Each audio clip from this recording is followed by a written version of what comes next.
बिस्मिल्लाहिर्रहमानिर्रहीम, अस्सलाम वालेकुम। मैं हुसैन इकबाल हूँ। आप मेरा यूट्यूब चैनल देख रहे हैं। तो जनाब, पाकिस्तान और भारत में इस वक्त गैर मामूली सूरत हाल है और जब से पहलगाम हमला हुआ है भारत अपने हवास खो बैठा है और अपनी रवायत बरकरार रखी है कि जनाब बगैर किसी तहकीक के, बगैर किसी सबूत के पाकिस्तान की जानिब अपनी तोपों का रुख कर दिया जाए। और उनका पूरा मीडिया जो है वो इस वक्त पाकिस्तान को ब्लेम कर रहा है। एक फिर फॉल्स फ्लैग ऑपरेशन की तैयारी है जो पिछले कोई 18-20 साल के अंदर ये छठा फॉल्स फ्लैग ऑपरेशन भारत की जानिब से जो है वो तैयार किया गया।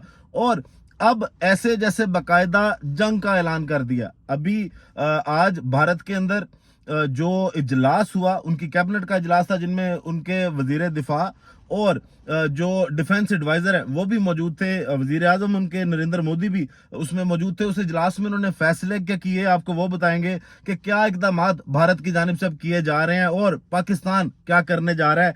इस हवाले से इस वीडियो में बात करेंगे। तो जनाब, सबसे पहले बात ये करते हैं कि ये छठा फॉल्स फ्लैग ऑपरेशन होगा। इससे पहले 6 बार भारत जो है वो इल्जामात पाकिस्तान पर लगा चुका है, लेकिन उसको बाद में उनके अपने इदारों की तहकीकात अपने लोगों ने बताया कि जनाब ये सारी ड्रामेबाजी है। हम लोगों ने खुद हमारे अपने शहरी इसके अंदर शामिल थे। तो जनाब, सबसे पहले अगर बात करें तो 2001 में 2001 के अंदर पार्लियामेंट हमला, उसका भी पाकिस्तान पर इल्जाम लगाया गया और बगैर तहकीक के इल्जाम लगाया गया। फिर 2002 में गुजरात फसादात का इल्जाम भी पाकिस्तान पर लगाया गया। 2007 में समझौता एक्सप्रेस, जिसमें तकरीबन 68 के लगभग लोग हलाक हुए, उसका इल्जाम भी पाकिस्तान पर लगाया गया। लेकिन बाद में उनकी अपने ही जो एजेंसियां थी या अपने ही जो तहकीकाती इदारे थे, उनकी जानिब से यह तस्लीम किया गया कि जनाब कुछ हिंदू ही इसके अंदर शामिल थे। फिर जनाब मुंबई हमला हुआ, उसका भी 2008 में पाकिस्तान पर इल्जाम लगाया गया। उड़ी हमला और सर्जिकल स्ट्राइक और फिर वो सारा पुलवामा, ये मामला। तो और अब जनाब ये जो पहलगाम का मामला है ये भी पाकिस्तान पर डाला जा रहा है। आज भारत ने उस इजलास के बाद क्या इकदामात किए या क्या ऐलान किए वो आपको बताते हैं जनाब। तो एक बार फिर से जो अमन की फिजा है उस पर, उसको खराब करने पर तुल गया है भारत। और जनाब मोदी सरकार ने सिंध ताश माहदे पर अमल दरामद यकतरफा तौर पर रोकने का ऐलान कर दिया। इसका मतलब है कि आपने बाकायदा तौर पर अभी जंग का ऐलान कर दिया और भारत पाकिस्तान के लिए वीजे बंद कर दिए गए। भारत में मौजूद तमाम पाकिस्तानियों को 48 घंटे के अंदर मुल्क छोड़ने का हुक्म दे दिया गया, जबकि अटारी वाघा बॉर्डर भी बंद कर दिया गया। भारतीय ताशी को पाकिस्तान से वापस बुलाने का ऐलान किया है। नई दिल्ली में पाकिस्तानी सफारती अमले की तादाद और महदूद करने की हिदायत कर दी गई है और इस्लामाबाद में भारतीय सफारती अमले की तादाद कम करने का फैसला भी किया गया है। ये जनाब उस इजलास में फैसले किए गए। और साथ साथ जनाब भारतीय वजीर खारजा जो है वो कहते हैं कि भारत पाकिस्तान के साथ सफारती ताल्लुकात मजीद कम कर रहा है। तमाम पाकिस्तानियों के भारतीय वीजे कैंसिल किए जा रहे हैं। पाकिस्तान शहरियों को वीजे नहीं देंगे। पाकिस्तान हाई कमीशन के अमले को 7 रोज में वापस जाना होगा। सफारती अमले की तादाद 55 से कम कर 30 तक कर रहे हैं। भारत पाकिस्तान के साथ सफारती ताल्लुकात को मजीद कम कर रहा है।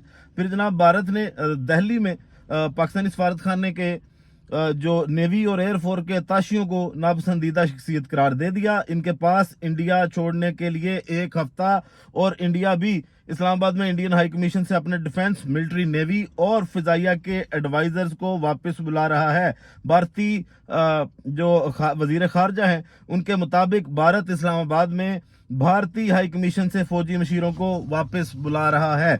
तो जनाब ये इकदामात किए गए उस फैसले के बाद, जो उस इजलास के बाद जो 2 घंटे जारी रहा। और मोदी जो हैं वो वजीर आजम हैं जो भारत के, उनको अपना दौरा सऊदी अधूरा छोड़कर वापस आना पड़ा। उसके बाद अब अगर आप सिंध ताश माहदे की खिलाफवर्जी की बातें कर रहे हैं तो ये अगर आपको लगता है कि ये कोई बड़ी आसान बात है या आपका मीडिया बार बार ये कह रहा है कि जनाब पाकिस्तान पर एक और एयर स्ट्राइक कर दी जाए, जिसका आज उस्मा बुखारी ने बड़ा अच्छा जवाब दिया। और उन्होंने कहा कि हम चाय पिलाते जरूर हैं लेकिन एक ही बार पिलाते हैं, बार बार हम चाय नहीं पिलाते। और ना ही ये कोई हलवा है कि आप एक ऐसा मुआहदा जो कोई कैंसिल, दोनों ममालिक जो है वो जब तक रिटर्न तौर पर उस पर इत्तफाक नहीं करते, लिख कर उस पर इत्तफाक नहीं किया जाता, तब तक वो मुआहदा खत्म नहीं हो सकता।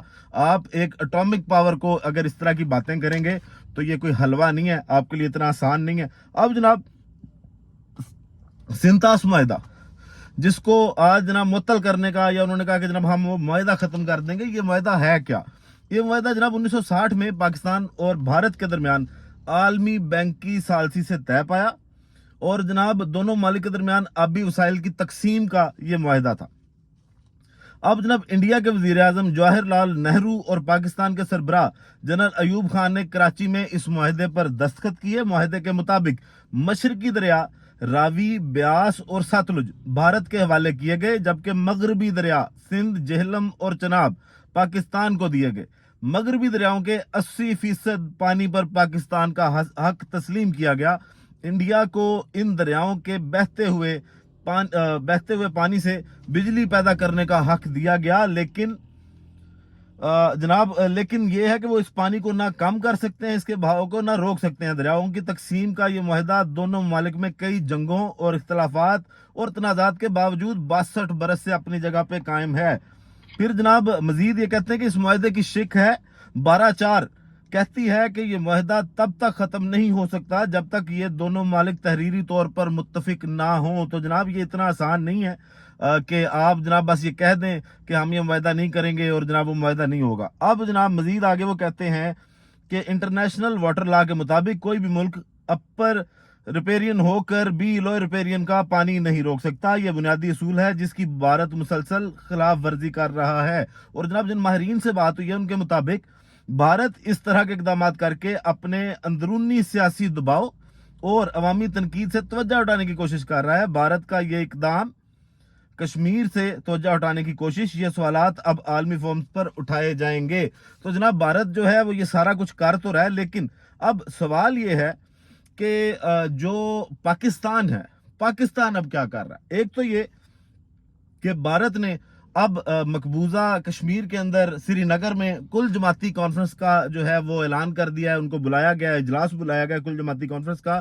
لیکن پاکستان اب کیا کر رہا ہے؟ ایک پہلی بات کہ پاکستان نے کل جو ہے وہ اجلاس طلب کر لیا ہے قومی سلامتی کمیٹی کا، اور جناب بھارت کے بیان پر حکمت عملی کے لیے قومی سلامتی کمیٹی کا ہنگامی اجلاس بلا لیا گیا ہے. اجلاس جمعرات کی صبح اسلام آباد میں ہوگا. اعلیٰ سیاسی و عسکری قیادت شریک ہوگی. وزیر خارجہ اسحاق ڈار نے اجلاس طلب کیے جانے کی تصدیق کر دی ہے. جناب بھارت کے حالیہ بیان کا جائزہ اور رد عمل پر غور کیا جائے گا. قومی سلامتی کمیٹی کا اجلاس ملکی سیکیورٹی پالیسی کے تناظر میں اہم قرار. جناب یہ 11:30 بجے کل 11 بجے یہ اجلاس جو ہے وہ بلا لیا گیا. اب اس اجلاس میں انڈیا دیکھیں جناب کل جماعتی کانفرنس بلا رہا ہے، پاکستان کے اندر ایک سیکیورٹی کمیٹی کا اجلاس بلایا گیا. اب اس اجلاس میں وزیر اعظم شہباز شریف صاحب ہوں گے، آرمی چیف صاحب ہوں گے، لیکن اس وقت شاید تمام تر جو آپس میں تنازعات ہیں، اختلاف ہیں، ان کو دور کرنا چاہیے، اور اس جماعت کو بھی اندر لازمی اعتماد میں لینا چاہیے جس کو اس قوم نے سب سے زیادہ ووٹ ڈالے، جو اس قوم کے تقریباً کہہ لیں کہ 70% یا 80% لوگوں کو ریپرزینٹ کر رہی ہے. عمران خان صاحب سے کم اس معاملے پر کیونکہ اب بات جو ہے وہ ریاست پہ آ چکی ہے، اب بات ملک کے مفاد پہ آ چکی ہے، تو اندر کے ذاتی اختلاف جو ہیں ان کو تھوڑا ہٹا کر جو پاکستان تحریک انصاف کے ساتھ بیٹھ کر فیصلہ کرنا چاہیے کہ اب معاملہ کس طرف کو لے کے جانا ہے. کل دیکھتے ہیں جناب اس اجلاس میں پاکستان کی جانب سے اب کیا جواب دیا جاتا ہے. لیکن اس سے پہلے ایک اور اس کو آپ پاکستانی قوم کی ریکویسٹ سمجھ لیں، کیونکہ یہ ہمارے ملک کے خلاف باتیں کی جا رہی ہیں. انڈیا کا سوشل میڈیا، انڈیا کا ٹویٹر جو ہے وہ اس وقت بھرا پڑا ہے کہ وہ پاکستان کے اوپر تنقید کر رہے ہیں، آپ جناب پاکستان کی جانب توپوں کا رخ کر رہے ہیں. تو خدا را ابھی اس وقت ایکس کو، ٹویٹر کو کھول دیجئے، اس سے بین ہٹائیے، کیونکہ ہر پاکستانی جس کو تنقید کا نشانہ بنایا جا رہا ہے یا جس پر الزام لگایا جا رہا ہے وہ ابھی جواب دینا چاہتا ہے بھارت کو کہ جناب آپ خود اگر انتہا پسند سوچ رکھتے ہیں تو پاکستانی جو ہیں ان کی ویسی سوچ نہیں ہے. تو ابھی ایکس سے پابندی ہٹائیے، ایکس کو کھولیے تاکہ لوگ جو ہیں وہ اپنے احساسات کا، اپنے جذبات کا اظہار کریں. باقی یہ ایک ایسا معاملہ ہے جس کو کسی بھی پارٹی کی جانب سے سیاسی نظر نہیں کرنا چاہیے. اس پہ اگر آپ دونوں کھڑے رہیں گے، پاکستان کا قیام رہے گا تو آپ کی سیاست بھی قائم رہے گی. ویڈیو کا اختتام کرتے ہیں جناب اسی دعا کے ساتھ کہ اللہ تعالیٰ پاکستان پر اپنی رحمت نازل کرے. پاکستان زندہ باد.